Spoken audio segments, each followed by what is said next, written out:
का उम्मीद बा सरकार से यूरिया के बारे में कुछ कहना चाहता नहीं? हमारा सरकार से कोनो उम्मीद नहीं है भैया। काहे जी?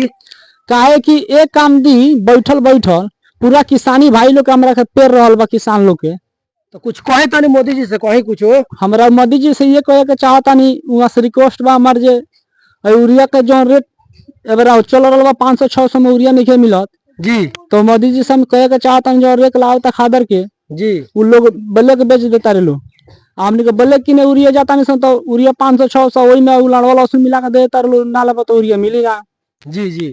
तो मोदी जी से ये रिक्वेस्ट बा हमार जे पर सुधार खादर के बारे में करी।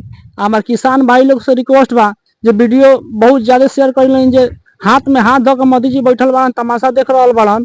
हमने किसान भाई लोग पेरा रहा बानी सन कि वीडियो ज्यादा से ज्यादा शेयर करी। जय बिहार, जय। कमेंट में जरूर बताएं कहां से, कमेंट में जरूर भैया बताएं वीडियो हमारे कहाँ से देखता नहीं जो हमारे भाई लोग सपोर्ट में बढ़े हमरा।